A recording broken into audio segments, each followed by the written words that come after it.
अपने आभूषण, अपने अस्त्र, अपना सामर्थ्य, अपनी संपदा, यह सब माता रानी के ऊपर हमको अर्पण कर देनी चाहिए। कब? 9वें दिन। दुर्गा माता का दिन आएगा, उस दिन घर में सोना चांदी रुपया पैसा बंदूक है, वो सब माता रानी पे अर्पण कर दो। उन्हें धो लो, पोंछ लो, संभाल लो और सब अर्पण कर दो, सब चढ़ा दो। बाद में वो तुम्हारा ही है, किसी और का नहीं है। शाम को उठा लो, वहीं रहेगा। पर एक बार संपूर्ण सामग्री भगवती को शक्ति के रूप में प्रदान कर दो। हे माँ, हम निर्बल हैं, कमजोर हैं, दीन हैं, हीन हैं, हम किसी काम के नहीं है, इसीलिए ये सारा सामान आप स्वीकार करो। भवानी प्रसन्न हो जाती है, मेरे बालक इतने अच्छे हैं, सब कुछ अपना मुझे दे दिया।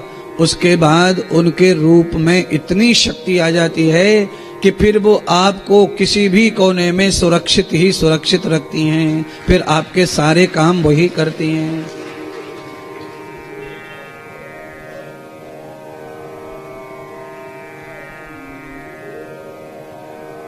बलहीन का कोई अगर है संसार में तो वो भगवान ही है, दैवी है। दुर्गा भवानी ने विष्णु को कहा, विष्णु मधु कैटब तुमसे नहीं मरेंगे। क्यों?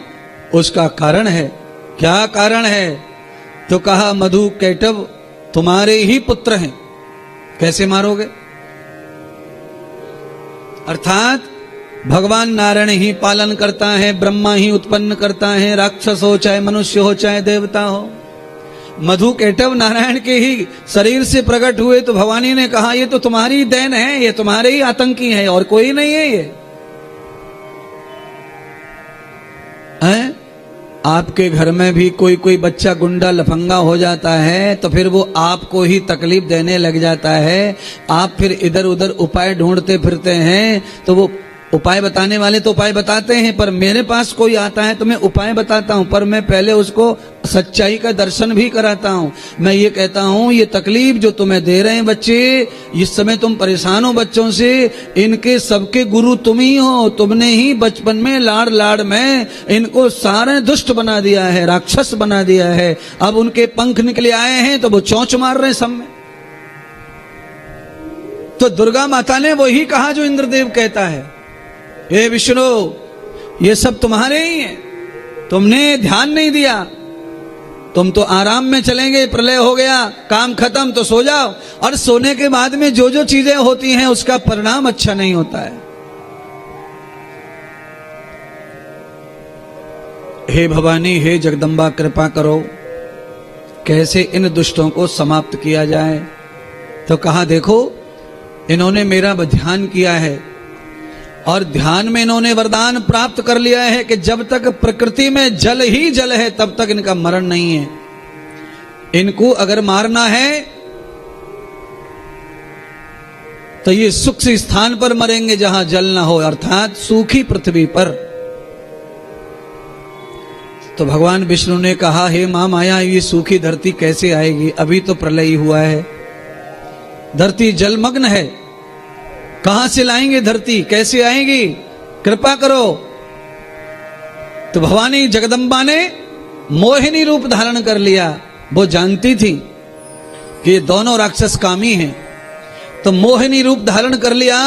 जैसे ही वो मोहिनी रूप में आई, दोनों के दोनों दैत्य उस मोहिनी के पीछे पड़ गए, युद्ध छोड़ दिया। अब जब युद्ध छोड़ा और जब दोनों पीछे पड़ गए तो मोहिनी ने उनकी मति भंग कर दी काम के कारण।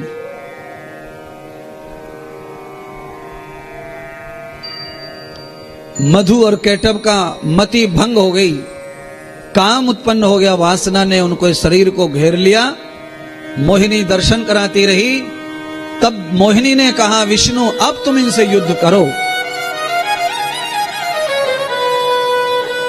अब आप इस कथा को समझ गए होंगे कि आदमी की जीत, आदमी का पराजय किस चीज पर निर्भर है। आदमी को अगर विजय चाहिए तो उसको अपने जीवन पे एक संयम रखना ही पड़ेगा।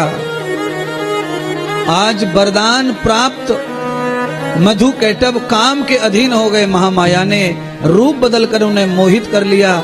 उनकी शक्ति का समय क्षीण हो गया।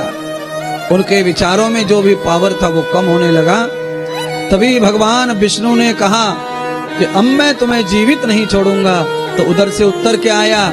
उधर से उत्तर आया, हे विष्णु, हे ब्रह्मा, हे शिव, तुम तीनों मिलकर भी हमारा कुछ नहीं कर सकते। क्यों?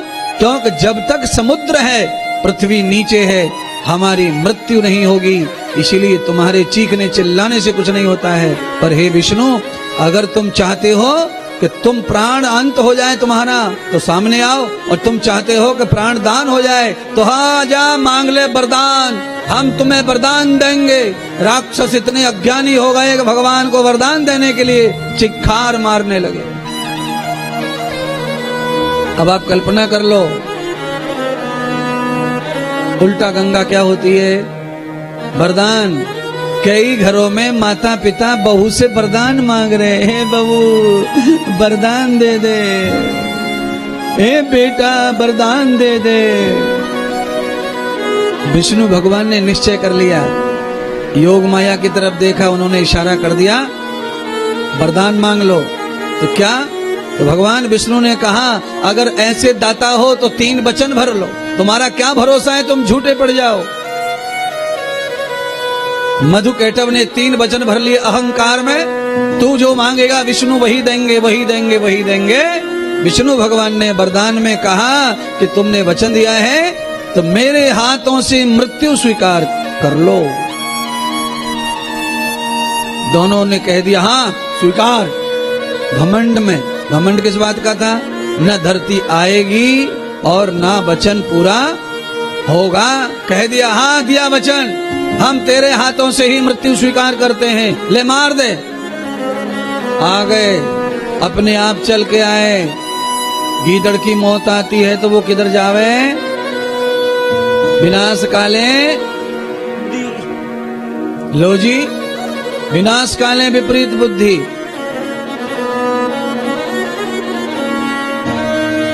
पास में आए भगवान विष्णु को विश्व मोहिनी दुर्गा ने कहा, पलाटी मार के बैठो, भूल गए क्या? तुम्हें पता नहीं तुम्हारे बारे में? इन राक्षसों के डर से तुम अपनी शक्ति भी भूल गए। अरे भाई, तुमसे कोई शक्तिशाली हो सकता है, इसका मतलब तुम्हारे अंदर शक्ति नहीं है, ऐसा नहीं है। पहलवान पहलवान होता है। अरे अखाड़े में कुश्ती में हार जाने से उसका कोई बल कम नहीं होता, वो पहलवानी कम नहीं होता। आज अपन कोई पॉइंट द्वारा हार गए, पर ताकत वही की वही है, बल वही है, कल मारेंगे। हे विष्णु, तुम अपनी शक्ति को पहचानो।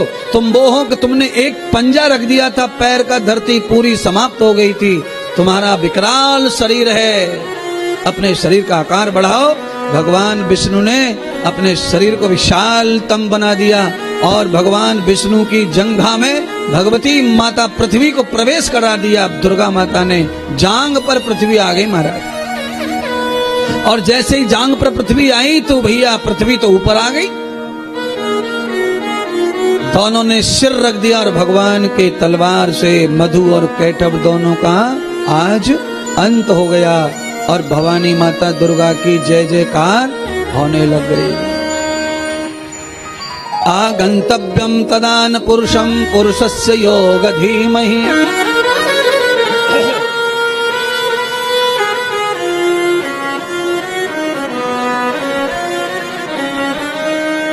सृष्टि का सृजन हुआ और सृष्टि के सृजन में 3 प्रकार के मानव की सृष्टि हुई। और वो तीनों प्रकार के मानव कौन हैं? इंद्र आदि देवता, वो भी मानवी हैं। आप और हम जैसे, जिनको मानस ही कहते हैं, मनुष्य ही कहते हैं। और हमारे और तुम्हारे जैसे ही रावण कंस जैसे लोग, जिनको राक्षस कहते हैं। ऐसी 3 प्रकार की मानव सृष्टि हुई। उस सृष्टि में भी बार बार ये आतंक होता ही रहा। तो महाकाली, महाचंडी, चंडका, भवानी, दुर्गा, इनका चारों का अवतार कैसे हुआ, इस कथा को भी जन्मजय राजा श्रवण करना चाहते और इसी कथा को भगवान व्यास जी भी सुनाना चाहते। आज देवताओं के प्रताप से 18 भुजा वाली पहाड़ में पैदा हो गई है। 18 भुजाओं से वो किसी की सेवा करने के लिए आई नहीं है। पहाड़ों में आगमन हो गया है उसका। अब जहां भी जरूरत पड़ेगी वहां वो अलग अलग रूपों में जाती रहेंगी, पर 18 भुजाओं से वो कभी युद्ध लड़ने वाली। 18 भुजाएं पूजा के लिए होती हैं, युद्ध के लिए नहीं। युद्ध लड़ने वाली जो देवियां हैं वो 4 हाथ वाली, 8 हाथ वाली, 10 हाथ वाली हैं। 18 भुजा वाली जो माता है वो काहे के लिए है? स्थापना के लिए है, वो पूजा के लिए है। तो देवताओं ने पहाड़ों के बीच में माता दुर्गा को पूजा के लिए स्थापित कर लिया। सारे देवता पूजा देवी की ही कर रहे हैं, आराधना देवी की चल रही है, स्तुति भगवती की चल रही है। इधर राक्षसों का एलाद बढ़ गया पूरी सृष्टि पर। त्राहिमाम मचा हुआ है ब्रह्मलोक में, विष्णु लोक में, कैलाश लोक में। दानवों के राजा उस समय दानु थे, राक्षसों के महाराज, राक्षसों के मुखिया दानु नाम का राक्षस था। उसके यहां लंबे समय तक कोई संतान नहीं हुई। सारे राक्षस धीरे धीरे बूढ़े होकर समाप्त होने लगे, क्योंकि अमृत मिला नहीं था। तो दानु ने बहुत तप किया, और तप करने के बाद उसे 2 पुत्र जुड़वा पैदा हुए, जिनका नाम है रंभ और करंभ। बाद में दनु का तो मरण हो गया, पर रंभ और करम के यहां पर भी विवाह हो गया। लंबा समय बीत गया, अब उनको बच्चे नहीं हो रहे। तात्पर्य समझना कथा का। तात्पर्य कथा का यह है कि जो सामाजिक हिंसा फैलाते रहते हैं धन दौलत संपत्ति के लिए, जो गरीब को सताते हैं, जो प्लॉट घेरते हैं, जो धरती को घेरते हैं, जो चोरी करते हैं, जो किसी का लेके वापस नहीं करते हैं, ऐसे लोगों के घर में धीरे धीरे 3 पीढ़ियों में बच्चा पैदा होना बंद हो जाता है। जिसके लिए तुमने किया है वो खाने वाला ही आएगा नहीं, तो अंत तो गत्वा सर्वनाश तुम्हारी संपत्ति का हो जाता है। अच्छा, गरीबों के घर में ज्यादा बालक क्यों पैदा हो जाते हैं? क्या कारण है बताओ? सेठानी मोटी ताजी रहती है, उनको होने चाहिए ज्यादा, तो ये सूखड़ी सट्टी सी रहती है मजदूरों की पत्नियां। 5-7 तो ये चलते फिरते ही इनके प्रकट हो जाते हैं। हाँ? और ऐसी तंदुरुस्त बॉडी, पति पत्नी दोनों ढल्लम ढल्ला हो रहे हैं और बच्चा एक ही लौट रहा है। कारण यही है, संपत्ति अधिक होने पर, वैभव अधिक होने पर संतान कम हो जाती है। तो यही चक्र परमात्मा का है, लीलाधारी ऐसी परिवर्तन लीला करता है। जहां जरूरत नहीं है, गरीबों के घर में साधन नहीं है, सुविधा नहीं है, वहां छप्पड़ फाड़ के भगवान सृष्टि में भेज रहा है बच्चों को। छप्पड़ फाड़ के वो भी कोशिश करते हैं कि ना हो बच्चे, ना हो, पर उनकी कोशिश फैल जाती है। वो भी सब जानते हैं कि बच्चे कैसे नहीं होंगे, कैसे होंगे। जो भी विज्ञान समाज में वो भी जानते हैं, कौन सी गोली खा लो, कौन सा कैप्सूल खा लो, वो सब आजकल उनको भी है। पर भगवान उनके द्वारा ही सृष्टि को विस्तार करता है, ना कि धनवान के द्वारा।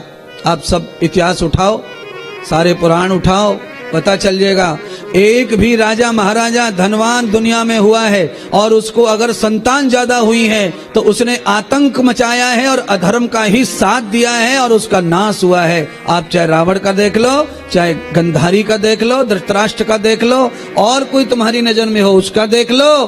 पर जो राजा धर्मात्मा, जो राजा यज्ञ करता है, जो धर्मात्मा है, उस राजा के पास में चक्रवर्ती राजा होने का भी उसके पास पावर, अधिकार और पद होता है, और उसे संतान भले ही सीमित होती हैं, पर वो धर्म का पाठ पढ़ाता है, धर्म का प्रचार करता है, उसका वंश लंबे समय चलता रहता है।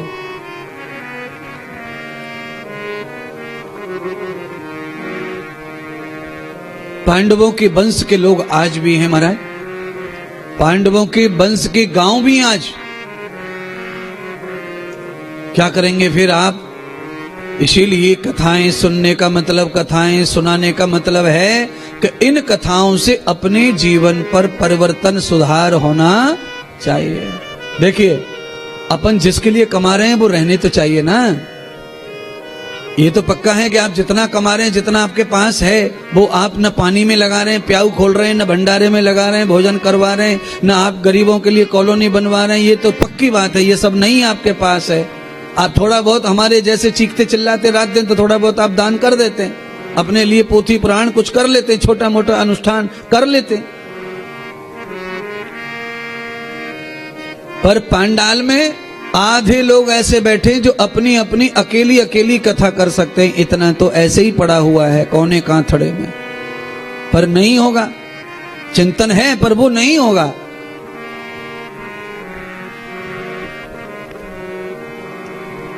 और जिनके पास ऑलरेडी है उनके लिए ही सोच और चिंता रहेगा।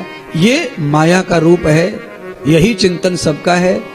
हम ज्ञान सत्संग देकर किसी को बदलते वो अलग बात है, पर हाँ, माया का, संसार का यही रूप है, यही स्वभाव है, चाहे जो भी हो संसार में। इसीलिए जीवन में अमीरी और गरीबी दोनों आती जाती रहनी चाहिए, ना सदा अमीरी रहनी चाहिए और ना सदा गरीबी रहनी चाहिए। जीवन ज्यादा दिन चलता है, जीवन ज्यादा फलदायी होता है, जीवन ज्यादा सुखदायी होता है, जीवन का विस्तार ज्यादा होता है। पपीता एक ऐसा वृक्ष है जिसका पतझड़ नहीं होता है, पर उस पर दोबारा फल भी कभी आता। देख लो, अब तुम्हें कौन बताएगा ऐसी बातें प्रवचन में पपीता के बारे में? कहां से लाएगा कोई? ये तो स्वयं का अध्ययन, स्वयं का चिंतन है विषय के, संसार भूगोल के ऊपर। इसलिए बताते हैं आपको, पपीता एक ही बार फलित होता है, चाहे जितना भी मोटा फल दे दे, दोबारा फल आना नहीं है, दोबारा पपीता फूटना नहीं है। क्यों? बड़े बड़े फल जल्दी आ जाते हैं, विस्तार नहीं है पपीता का। आहा, हर साल आवे अमरूद, हर साल आवे आम, हर साल आवे जामुन, हर साल आवे लीची, हर साल आवे सब। पपीता ना आवे हर साल। पपीता अगली साल चाहिए तो नया पौधा लगाओ घर में, एक पौधा एक ही बार देगा। चाहे वो 100 दे दे, 500 दे दे, पर एक बार देगा। एक बार फल उतर गया तो फिर वो फलित होता नहीं है। क्यों? भारी भरकम फल है ना। फल आम का छोटा है, अमरूद छोटा है, लीची छोटी है, जामुन छोटी है, नींबू छोटा है, मौसम्मी छोटा है, पर हर 8 महीने में भन बना के आता है, भन बना के आता है, भन बना के आता है। क्यों? कि पतझड़ होता है, पतझड़ होता है, पतझड़ होता है। जो पतझड़ नहीं होता है, बसंत में वो कभी हरा होने वाला नहीं है। तो कभी कभी गरीबी आ जानी चाहिए। अमीरी अमीरी अमीरी अमीरी, एक आध बार घाटा कुछ पड़ जाए, कंपनी में नुकसान हो जाए तो आदमी परेशान हो जाता है, थक जाता है। और जब से गड्डी की गड्डी भर रहा था, मौज की मौज ले रहा था, कोई नहीं, कोई नहीं, कोई खुशी नहीं, और अचानक डूब गया तो टेंशन, परेशानी, चिंता। ना बाबा, आते जाते कम कम कम कम, होते जाते बढ़ते रहो। कम हो जाओ, कभी बढ़ जाओ,